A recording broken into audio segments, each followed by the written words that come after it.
Welcome to the Voices of Search podcast, a member of the I Hear Everything podcast network.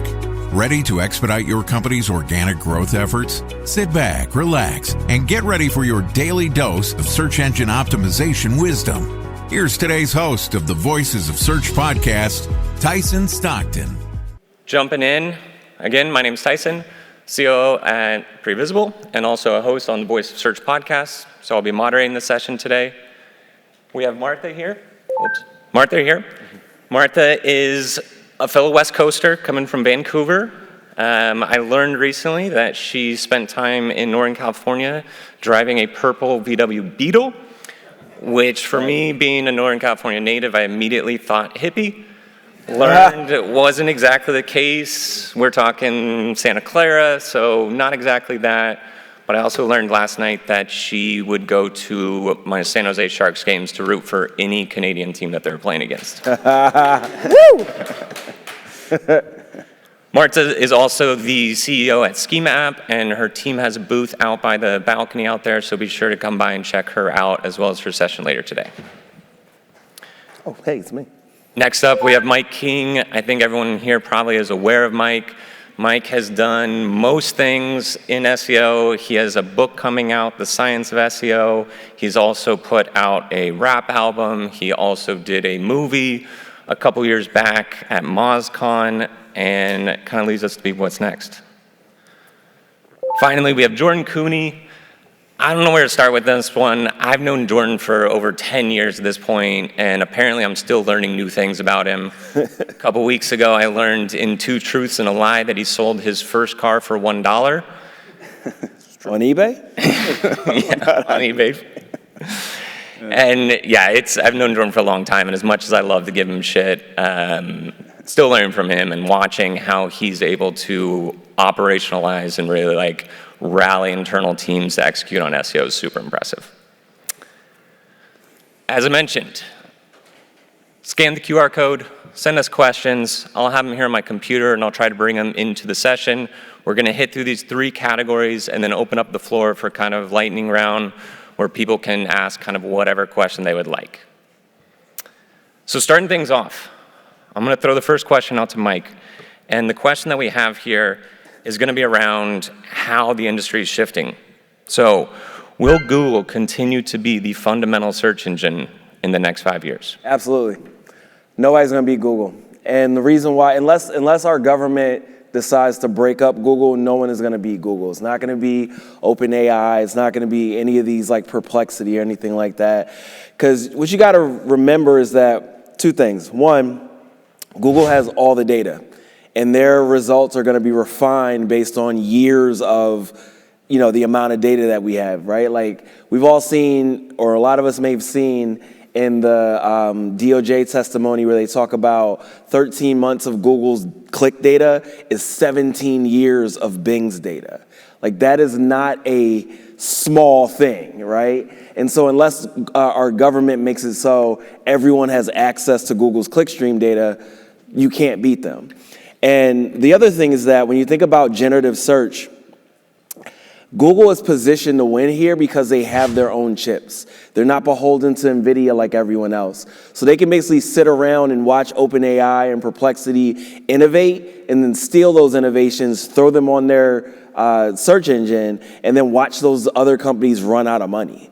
So the reality is that it's virtually impossible to beat Google unless our government steps in and does something.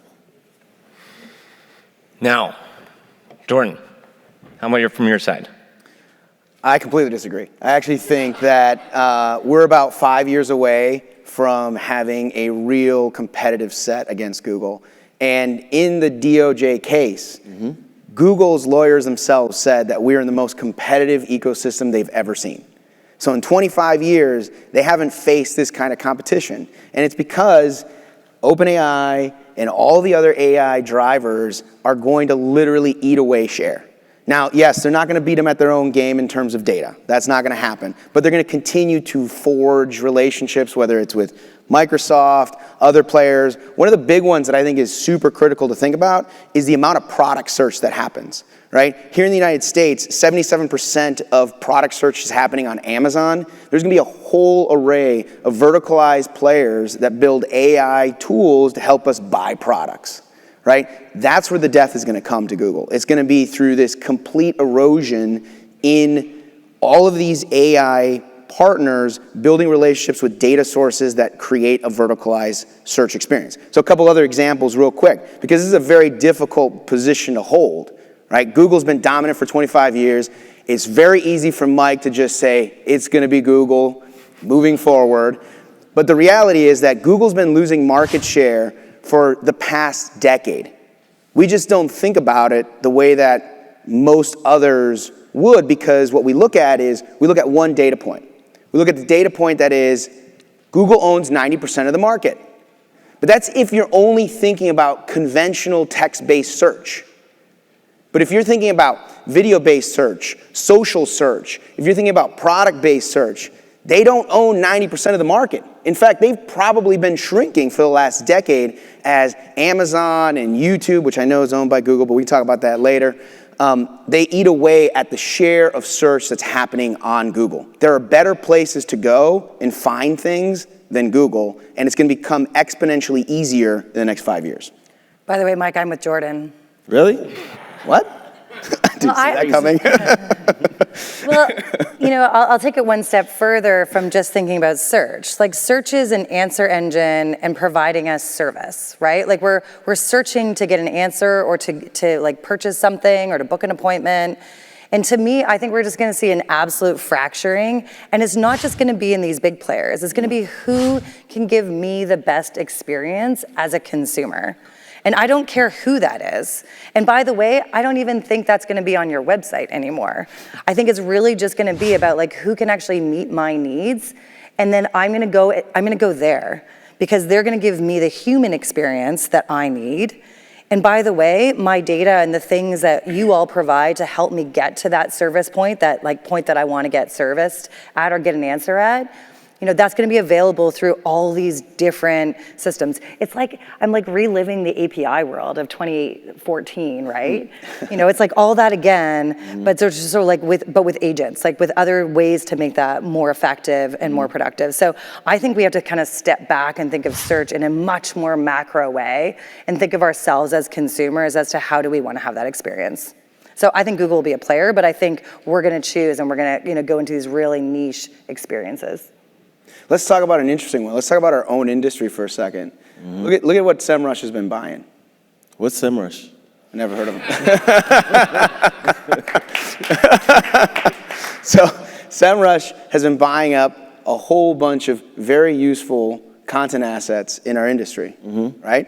This becomes an incredibly valuable resource of data for them to continue to share and inform the SEO community, right? Again, it's verticalized. It's a verticalized play. And so I think that, you know, this is gonna happen across hundreds of different verticals. Car buying, healthcare, insurance. Now, does it mean that Google's gonna die overnight? No, but, you know, give it a couple weeks. But, oh. Sorry, just to jump in real quick, because we got one question here from the audience, too. Question that came in was, when we talk about search data, when do SEOs need to start including social search, video search, and ongoing in their analysis of how they're reporting in the organization? I mean, that comes down to what the organization cares about, whether it's a client or whatever. Like, don't go like, oh, we need to be tracking ChatGPT search if like your audience isn't using ChatGPT. And so there's a lot of products that are popping up as of late. The main one that everyone is talking about is Profound, and they are tracking, you know, generative search on Perplexity and, you know, AI overviews and the various versions of ChatGPT. And as I understand it, they're going to build that product out a lot more to like give us the ideas of like how many people are searching for things, kind of like a SEMrush for that sort of idea. And I think it's going to be important for sure. Like, I agree that there's going to be a fracturing, but it's still going to be like, you know, 80, 90% Google from my perspective. Because again, if you look at the data right now Google is like 100x of traffic for search versus ChatGPT versus TikTok search, Perplexity, all these things. So if your audience is there, yes, start incorporating those things. But if not, you're just wasting time putting more data in reports. There's something that comes to mind. I was talking to Fabrice yesterday, and like Bing's like powering a bunch of stuff like under the covers, and I think it's a grab so that they can just get as much traffic as possible. Like I think the numbers I was looking at yesterday was like, they 3%, and then ChatGPT has like a little bit more. Like, do we think we're gonna even though we're seeing all these new players? I also am seeing powered by Bing, powered by Bing, powered by Bing, right? So it's like, even, Search GPT powered by Bing, right? So I don't think when we say fracturing, I think we're also starting to see, Bing is kind of trying to underlay everything else. And then with regards to the question around metrics, I think it really just comes down to conversions. Right? I think all of us need to make sure that we're thinking about how do we measure that business outcome, because with everything else changing, while it's interesting and it causes fun conversations, we do our quarterly business reviews, it's like, oh, well, we're seeing, these core algorithm updates, all the things that we're used to as SEOs. But in the end, it's like, how is the business doing? How are we measuring that? And so I think if you can't measure that and can't sort of look at the channels of which things are converting, that should be our first priority as SEOs. Get back to fundamentals. I think there's a real existential question, which is we don't have enough capacity in this world to power all of these things. There is not enough server capacity to do all these things for every human on the planet. This is why you see WhatsApp in certain countries being used more than in other countries. This is why, Google is dominant in mainly Western countries. We can't do all of it everywhere. It doesn't exist. There's not enough capacity. That's why you see every major tech company building up as much money as they can put into chips and servers as they can. And it's crazy. But the reason that's important to the question about tracking in data is because it's not about everything. It's not about tracking everything. It's about knowing your audience and then segmenting that data into your reports. That's the only way you're going to capture the right volume of share and information for your clients, for your in-house teams. Because it's not going to be everywhere and it's not going to be everything overnight. It's never going to happen. There isn't even the physical capacity to do so. And is that different from before? Should we not have been... It's a good question. Well, and another one that came in, and it's similarly on the tracking piece, but it's asking around, should companies be thinking about shifting their investments within search?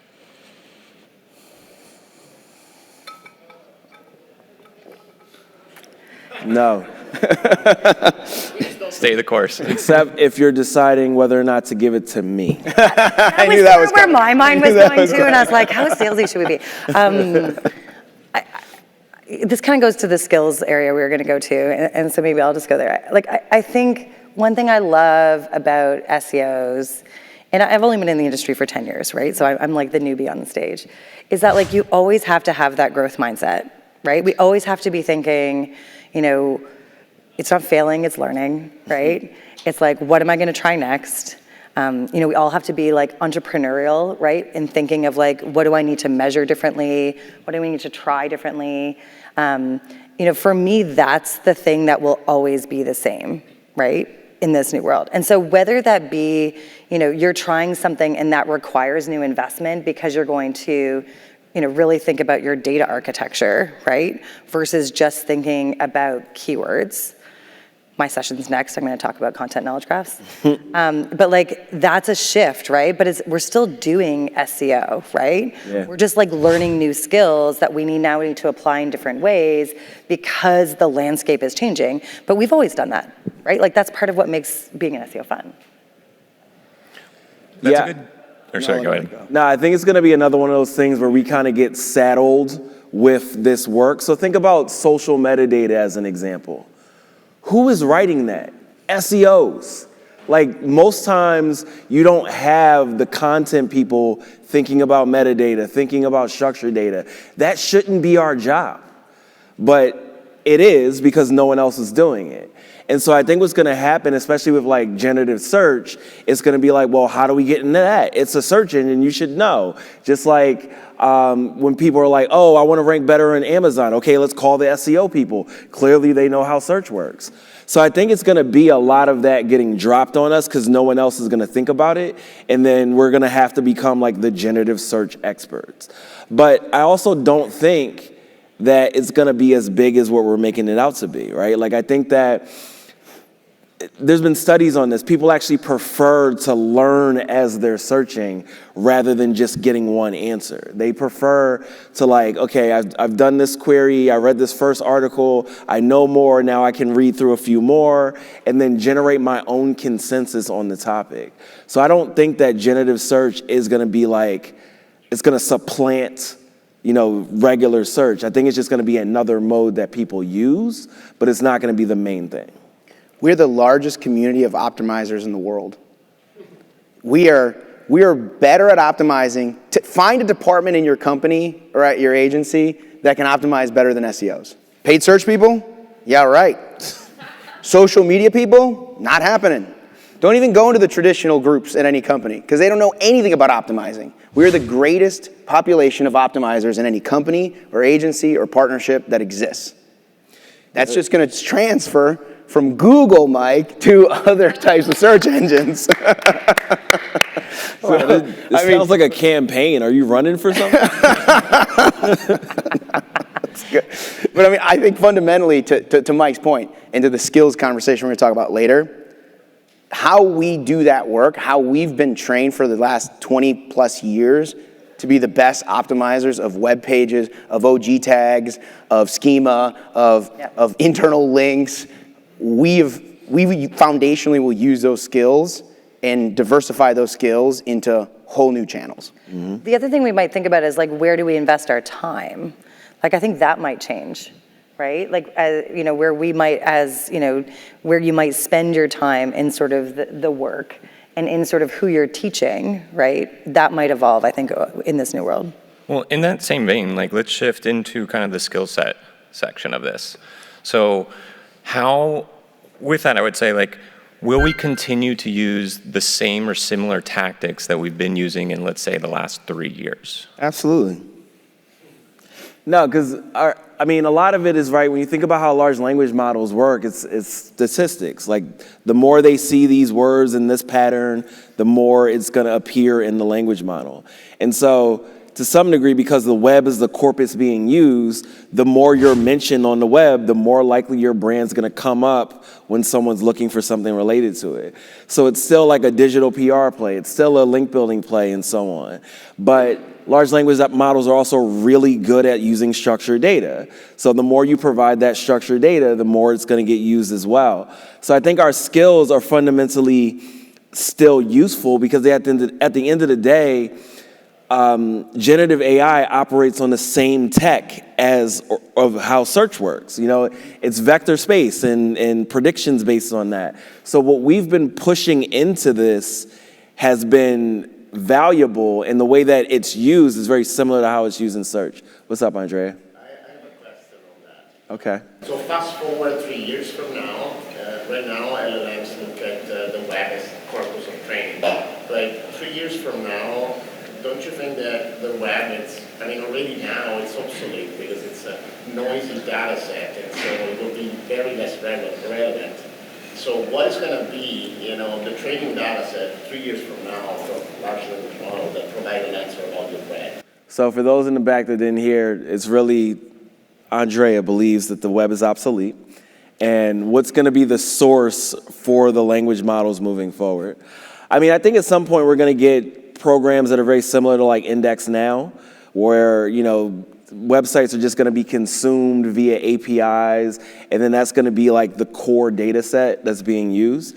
But I think, we're a ways off from that. Like those pipelines don't exist.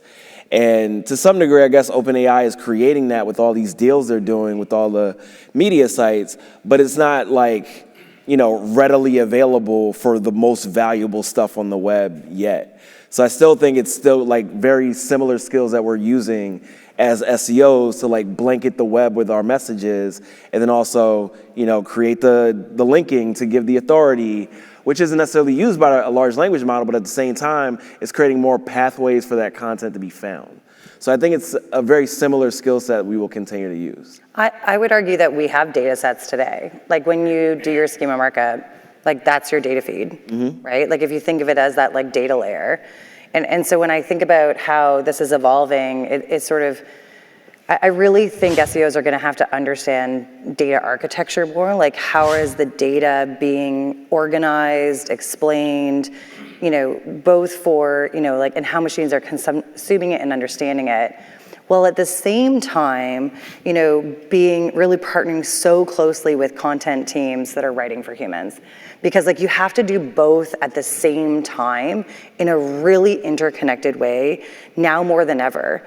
Because the content is actually what's actually going to keep powering all of these search engines, you know, call them large language models, et cetera. It's like that new content, those updated content, the relevance. But we can't just think of it as like words.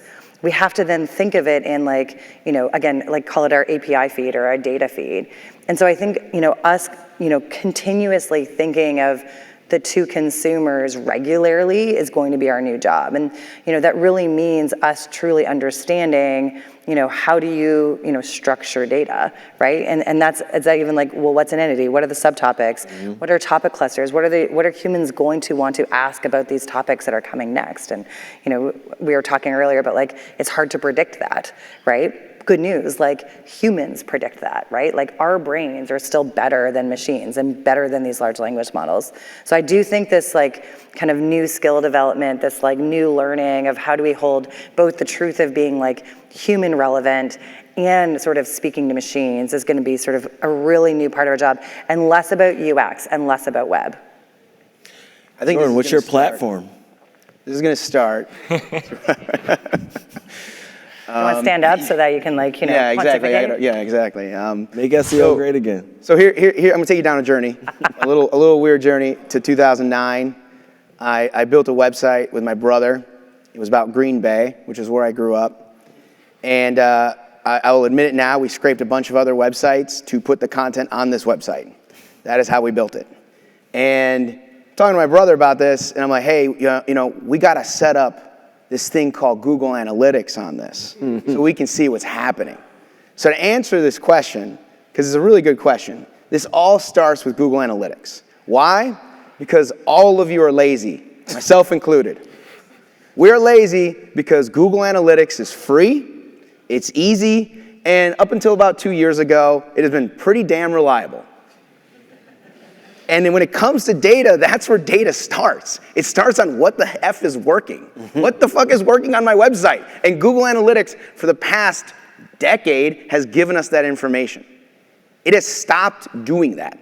I hate to say it. And depending on what happens both in terms of the antitrust case, but also just where Google is like fragmenting GA4 and how hard it is to actually get true and useful evidence of what's working on my website, we're gonna be in a very challenged position to have the data that we need to feed LLMs with our own internal insights. Because it's not gonna be about a game of going and getting all of the HIPAA compliant data so I can build a better healthcare LLM. That's nice, but like what's the use case for my business?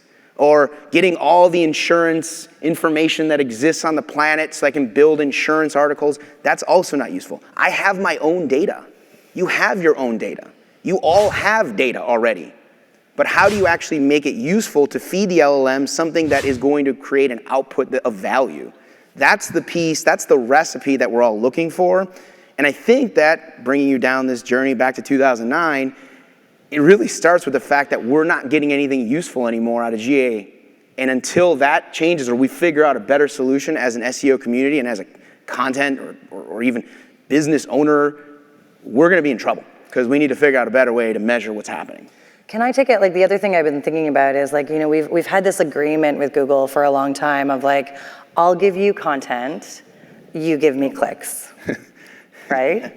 Now it's your platform. Now you stand up and get Well, some votes. yeah.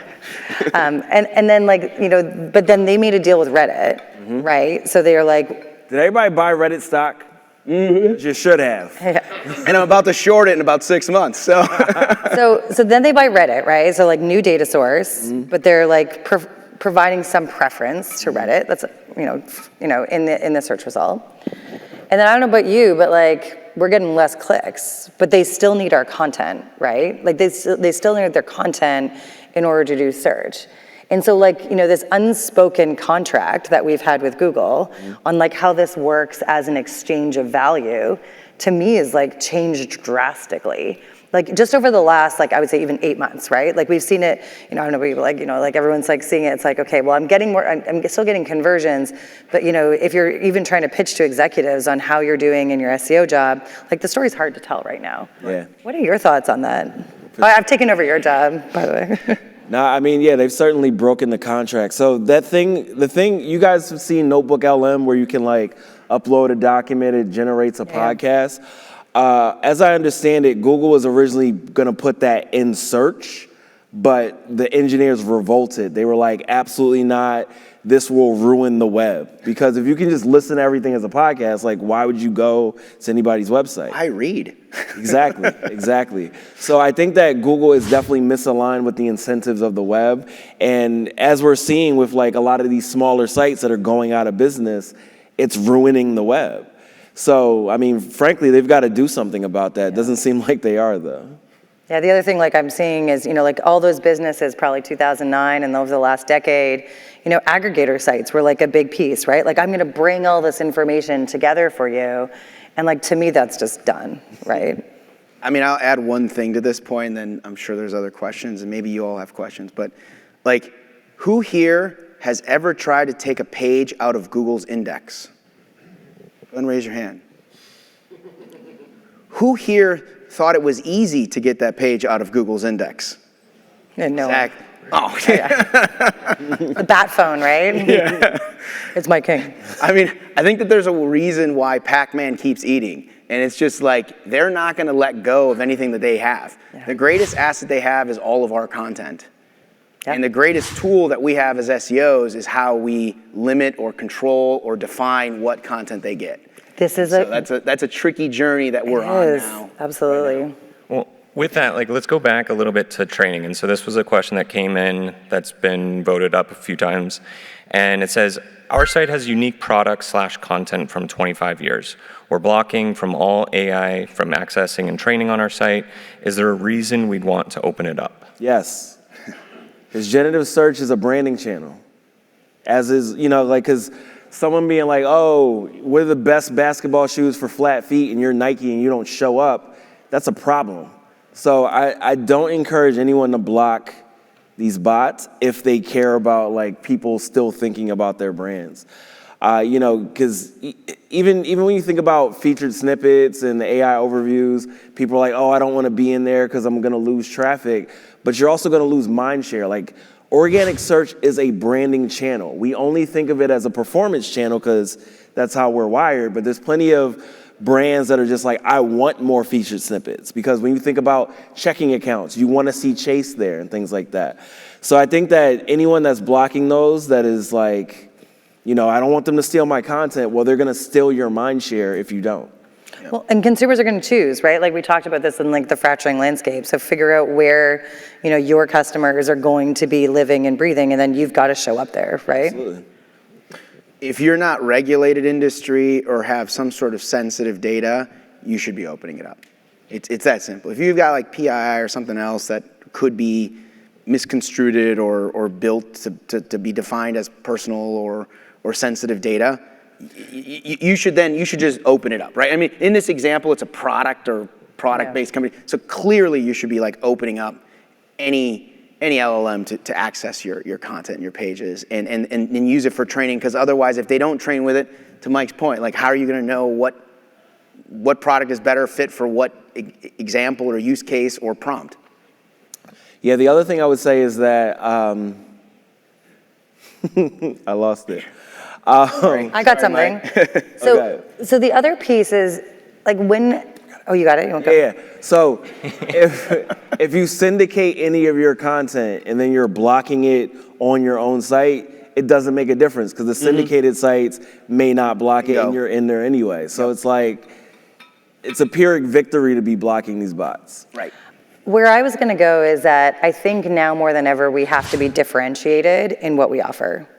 Agreed. Because, if you're worried about the LLMs crawling it and showing your product or service, if you're the same as everybody else, like no one's gonna buy from you. This kind of goes back to my earlier point of like conversions will be that key metric, right? So whether that be, again, the human aspect, how you describe it, the fact that you have things for flat feet so that I can go play basketball and like not have shin splints, right? Like it's going to really be about, solving very specific human problems, right? So this is why I always come back to like, what service are you providing that's different from others? I just think this world of like competing on, price, it's like, they're gonna buy the cheapest thing, right? They're gonna buy it because like you deliver really great delivery service, or maybe, you have amazing customer support. And so, while I'm looking, I know I can ask questions. So we have to, like businesses are going to have to step up and do something in a differentiated way. Like, because like we just can't play on, I rank first. Fair enough. And I think so that's the first question that we have almost a consensus. Yeah. Which is a good sign. Let's not keep it that way. So we got one more that's been quite popular here, and it's knowledge graphs seem to be issues for entities with competing confidence levels. Do knowledge graphs need to get better? Is it more than schema? Where do we want to start? Okay, so let's first of all, I'm just going to like make sure everyone knows what we're talking about when we talk about knowledge graphs. So knowledge graphs are where you don't just define an entity or a thing, but you define like the relationships, to it and other things. So, I always use my introduction as a way of doing this. So like, I'm Martha, I'm Canadian, I'm the CEO of Schema App, and I used to drive a 1965 Austin Healey Sprite. My car was a movie called Losing Chase that Kevin Bacon directed. And you're supposed to laugh. Your actual car? Yeah, like my actual car. Wow. Oh, wow. So Kevin Bacon used to drive my car. And so now that you understand those relationships, or my knowledge graph, right, like in a very simplistic way, you can make inferences like that you can now win the Kevin Bacon game. Cool, right? So if you now think of that as like, on your website, instead of it being sort of I'm optimizing a page or I'm optimizing a word, which I think of as like one-dimensional, it's really three-dimensional or multi-dimensional, where you're defining not just what those things are, but how they're connected. Okay, everyone good with me on what a knowledge graph is? So I really believe like knowledge graphs play a role with large language models. There's like tons of data that says that they're more efficient, they get 300% more accuracy, and this is stuff coming out of a lot of the kind of research from, I'll say, data architecture or sort of engineering IT organizations, right? Good news. What we, I think about is like, we have to think of that again as this data layer. So schema markup, if you do it properly and you're defining all the connections and relationships, allow you to do that. So SEOs can create knowledge graphs. This is really good, right? Now the piece that I think we always think about is like, we're just thinking about search. But there's actually like for the organization, and Andreas and I can go on about this like forever, is like, but within the organization, there's actually like a ton of other things you can learn about the web and get answers and analytics about if you actually start asking the questions of the knowledge graph, right?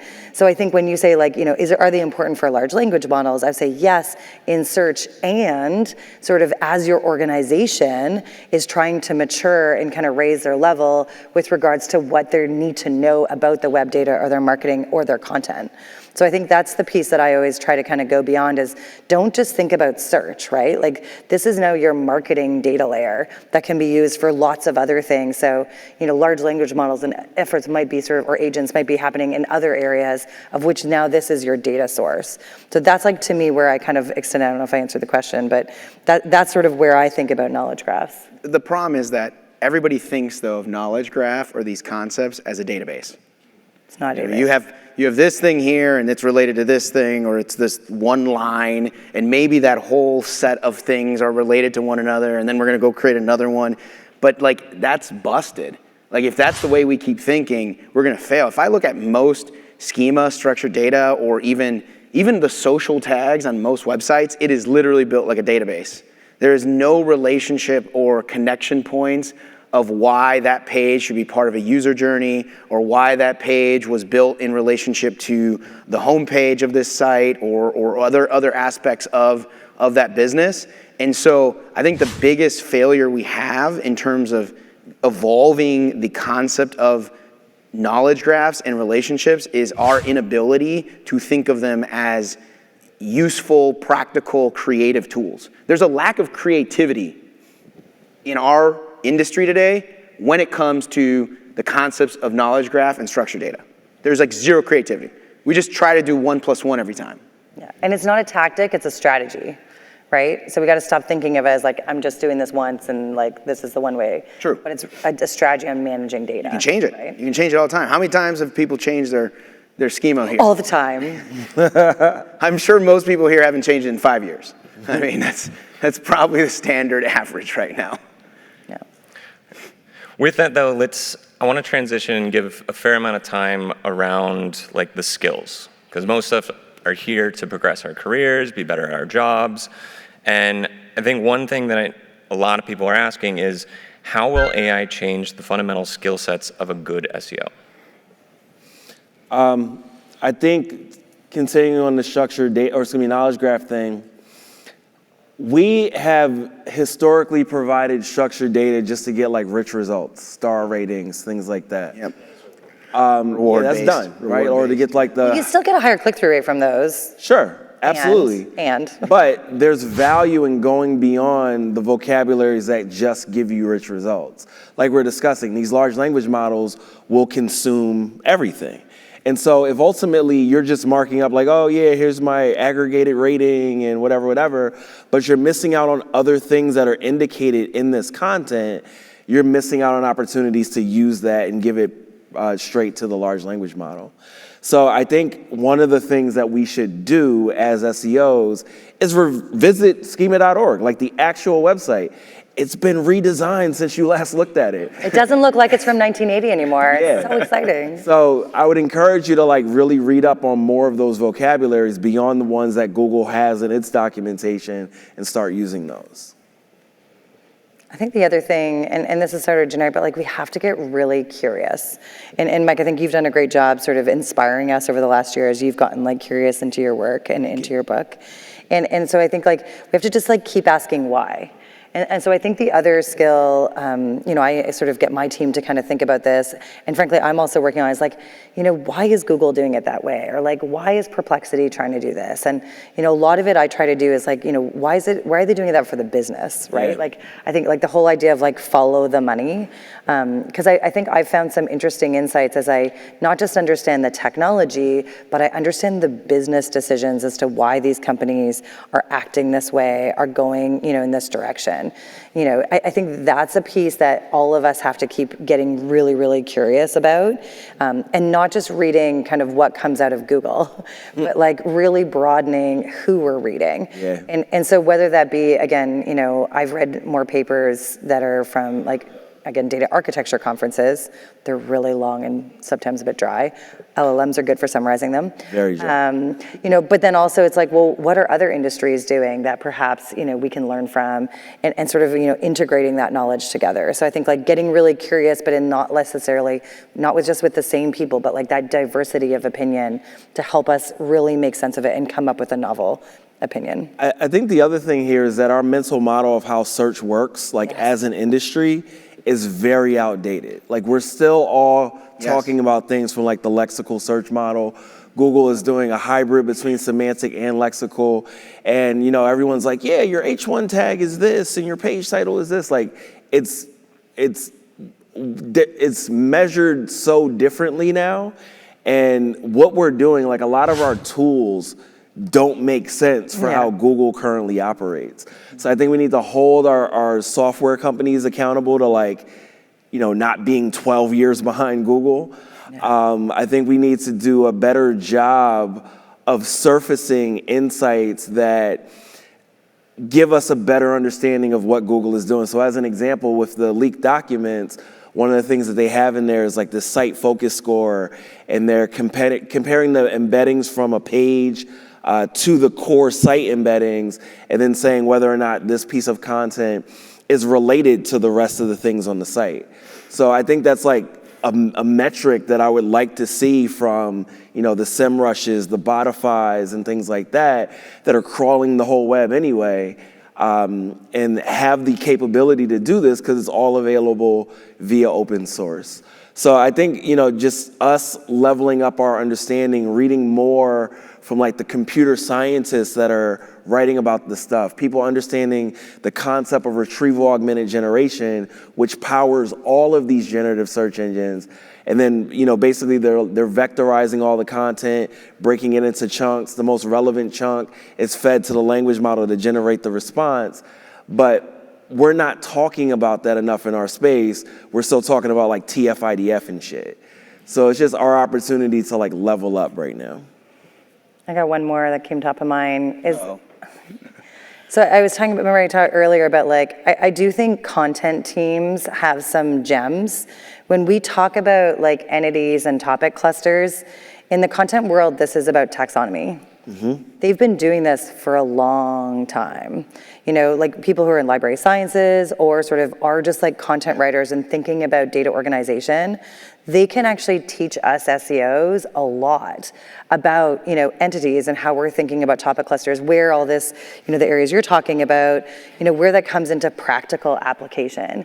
And so I think also kind of, chumming up to those, people in content or who've been doing data architecture or data like organization within the enterprises, I think they have something to teach us as well. There was a great presentation yesterday that, went to fundamentals of like, how do you organize your site, right? We always think of this of URL structure.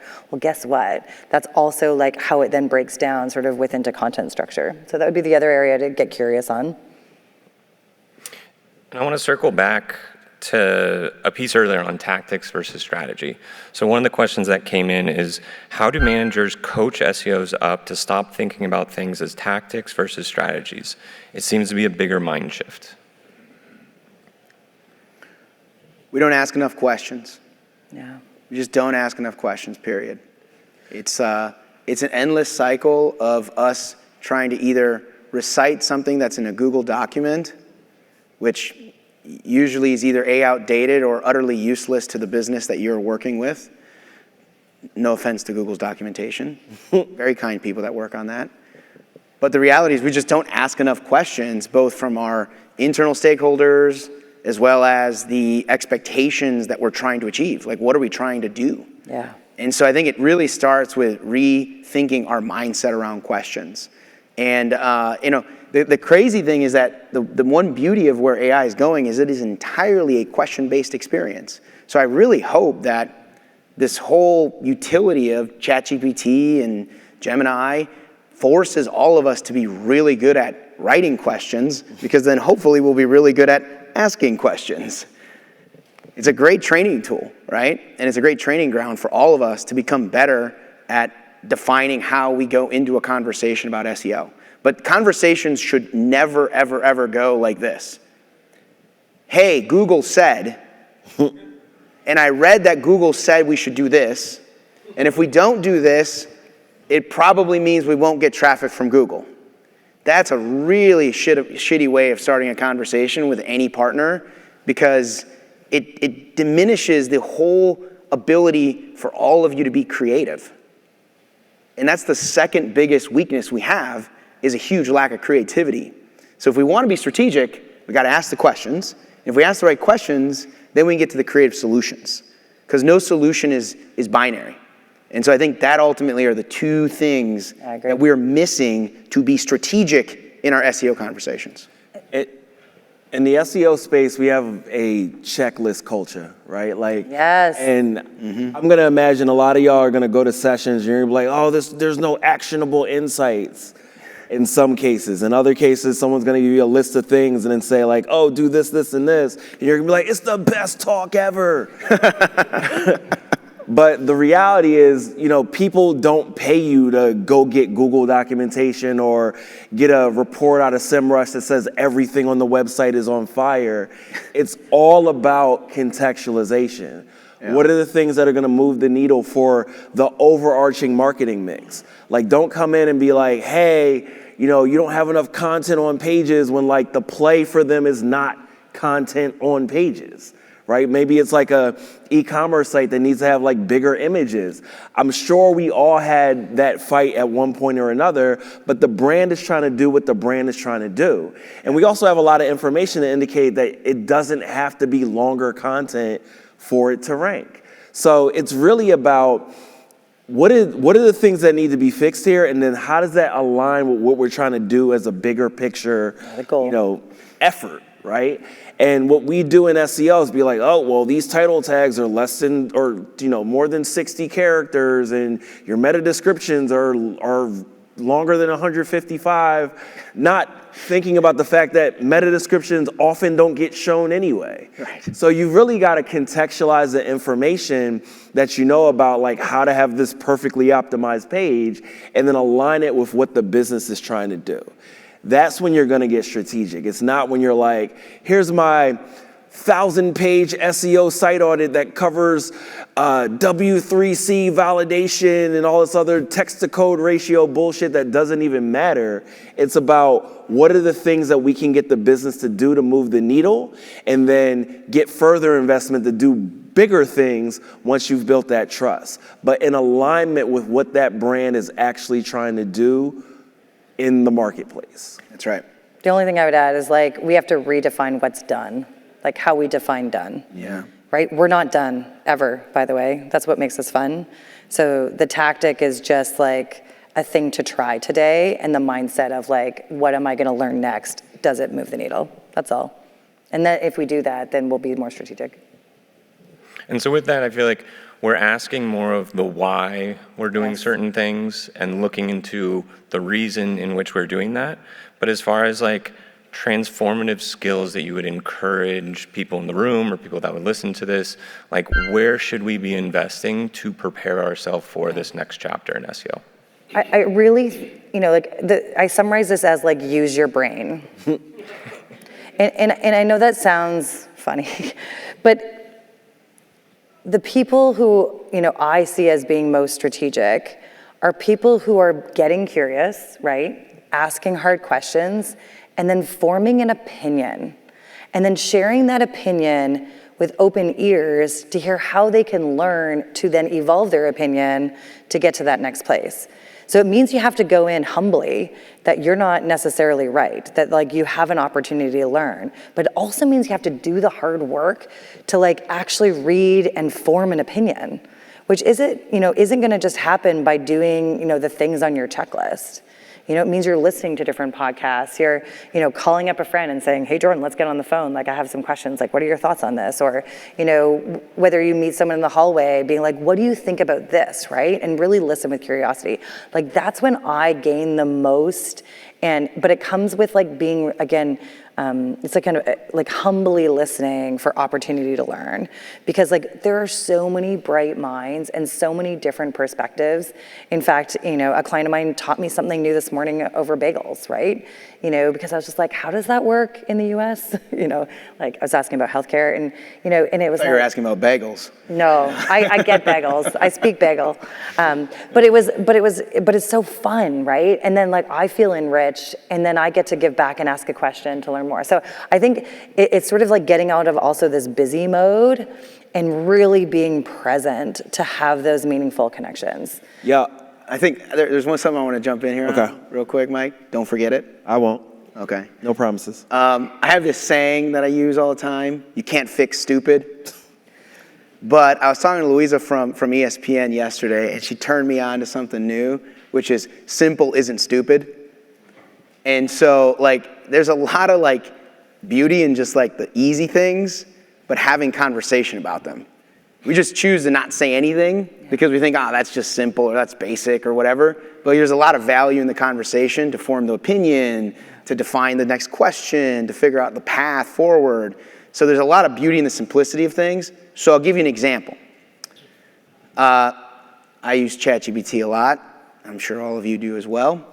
So for the last couple weeks, I have been training myself to have arguments with ChatGPT. Oh, this is going to be good. This is going to be bad. It probably didn't take very much, did it? Well, ChatGPT seems to be winning most of these, which is no different than what happens in my house. But anyway, it's really fascinating to try to have an argument versus a request.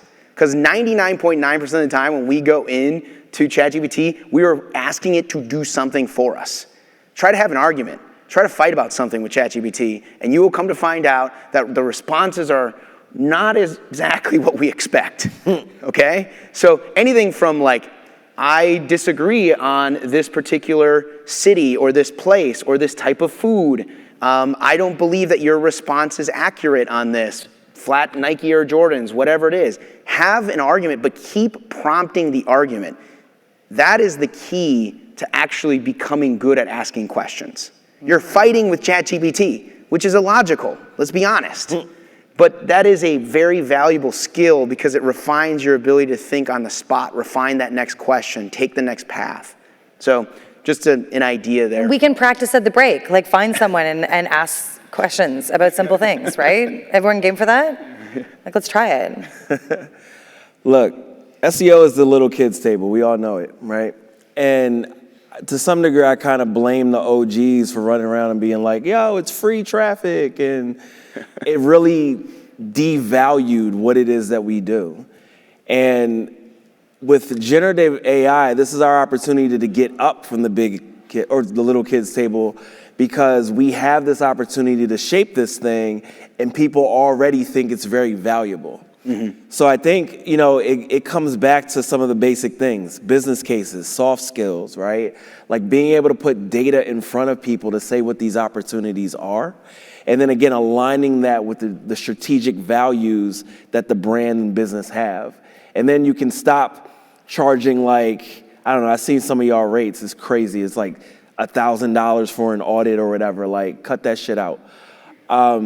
You have that opportunity to reframe what it is you're doing as a more valuable thing.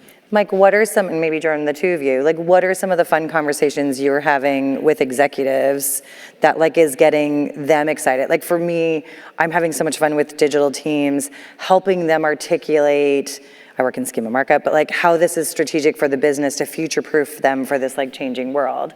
And all of a sudden, like they're the experts. Like those digital teams are getting a seat at that table. What are some of the other topics that are coming up with your clients? Forcing experimentation to a whole new limit. Pushing the way we frame, define, and set up experimentation, especially in big ecosystems where you have a lot of data, where you're able to move really fast. Those are some of the more, I think, challenging things for us as SEOs to do, because you're sitting at multiple tables. You're not just sitting at the technical execution table of doing the experiment, but you're also sitting at the analytics, the data science, and then often the executive team who's saying, that looks stupid, right? Bringing us back to that concept. So I think that's probably one of the most exciting places where we're working with teams to rethink experimentation. I mean, for me, the most common thing that is happening is a client or a C-level person will be like, why don't we rank for this question in ChatGPT? Oh, yeah. And then it's like, they inherently think like, oh, again, SEO should be able to figure this out. So I would encourage everyone that is like doing search to at least have a POV on what search is in those platforms, because undoubtedly C-level people are going to start asking questions. And if you're like, yeah, we haven't figured it out yet because it's not that important, you still need to have a thought on it, because they're looking to you for the expertise, and they're likely down to make investment in that right now that's going to be much bigger than the investment in your SEO program. Yeah, there's a lot of investment in innovation, right? Which I think like SEOs with experimentation and so forth can position themselves as being really important and strategic in that sort of new world. Never before have I seen it like this. It's great. Now, kind of winding down the session, I want to go into a quick lightning round. Okay. So first, I know some people probably haven't been able to. We have a time limit. We have a timer here, so give us a limit. Yeah, fair. We'll do 1 minute answers. Okay. So first one, will the SEO role be diminished in the next 5 years? It depends on the person. You can either decide to step up, be more strategic, kind of play in a much bigger play, or you can stay in your tactics.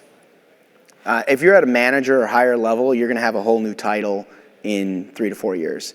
You're not just going to be the SEO manager. You're going to be the SEO AI, Data. Tech manager. You're going to be the SEO artificial content QA manager. Like it's just a whole new set of titles and roles that are going to be facilitated through the fact that we now have a skill that nobody else at the company has. And that's going to require new titles, new jobs, even new skills that you're going to have to say, I'm better than somebody else at, and prove that. And that's going to be a whole nother tricky channel. Yeah, a lot of people that have been embracing this before, where it was like App Store optimization and Amazon optimization, they all tied it to the idea of findability. And I think findability is going to get like a bigger cachet in organizations because it's not just search, right? Like it's not just organic search. And I think, again, like the reputation that SEO has created is not great. You know, I did throw an alligator party last night, but there was no content goblins. And that was just for you. And so I think that that's going to be the bigger umbrella that we all kind of fall under at some point. But there's still going to be like specialization within that. It just may be like, okay, I just do generative search, or I just do Amazon search, or I just do Google, or maybe there's some overlap between the two. But, you know, there's always going to be like the nuances of the channel that someone's going to know better. Just like some people are better at local SEO than they are technical, and so on and so forth. Yeah. Next one. So Mike, you mentioned Profound earlier. What are a couple new AI tools that you guys are excited about? So right now, as we speak, I'm taking over the Moz blog and I'm going through like a ton of tools. So I would say just look at that, because otherwise I'm not going to be able to answer this in a minute. But there's a lot of things that I love that I use on a regular basis, like obviously all the core foundation models and all that.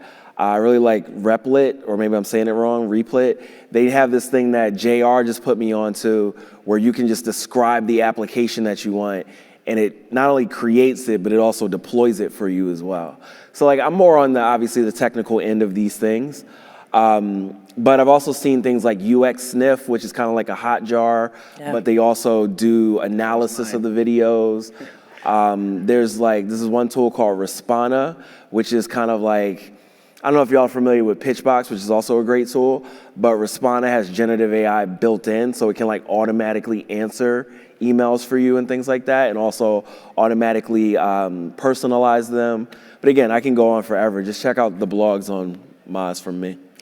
I think for me, like wearing my CEO hat, like I'm really loving seeing a lot of the built-in AI tools within applications. So, you know, whether that's like Freshdesk or we've actually been trying Amazon Q. So, you know, how do you actually feed it all your data and have it query everything?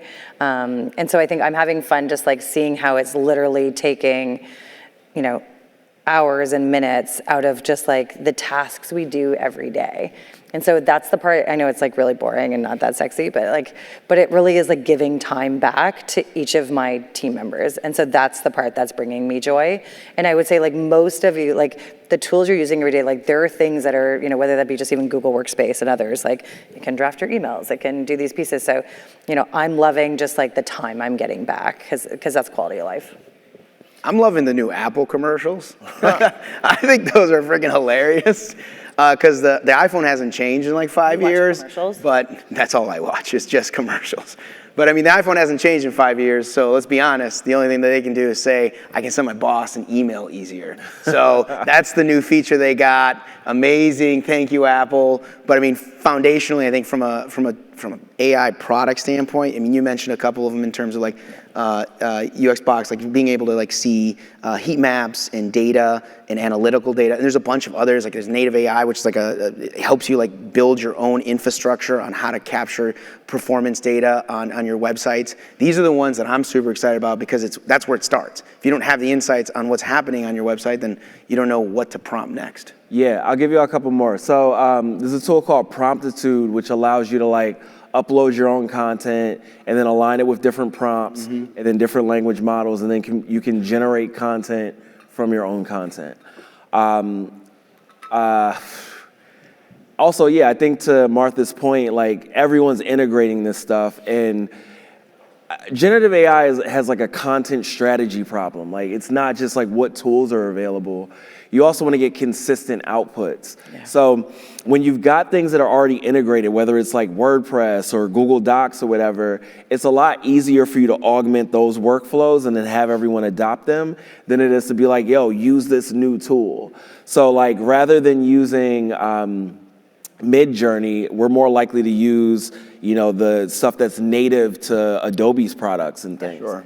And yeah, I mean, we work on a lot of these projects where we're like building prompt libraries, helping clients stand up their generative AI, and we found like that is always the best adoption, things that are already built in the tools. Right. And there are many, many, many plugins for WordPress for like, generating content. One thing I will say to y'all, if you're doing any content generation, don't just be like, hey, give me a giant blog post. You need to generate it based on the components of your page. And then that way you're going to get something that's more usable and it's going to be more thoughtful as it goes through it. Yeah. So yeah, use Promptitude for stuff like that. The other thing that's just like a win, if it's built in, it often is within like the security management of that application. Mm-hmm. So those of you that work with enterprise or in enterprise, like win, because like you don't have to, it's sort of like secure within that space. So that's something else we've been exploring. Well, with that, that's going to be wrapping up this first ever live podcast of The Voice of Search. Thank you to our panelists here. Also, if anyone wants to be on The Voice of Search, give us a shout. Look me up on LinkedIn. Also, we want to give a thank you and shout out to Dre from the SEO video show. He's been here with us, so check out his show on YouTube and be sure to grab him. Again, thanks to our panelists. We really appreciate having you guys on. Find them around the conference. They'll be running around, and Martha's team has their booth out there as mentioned. And also, check us out at Previsible. We have our team here. And do we have any bingo winners? No. Just missed. All right. All right, thanks everyone. That wraps it up. Thanks, guys. Thank you. Thank you.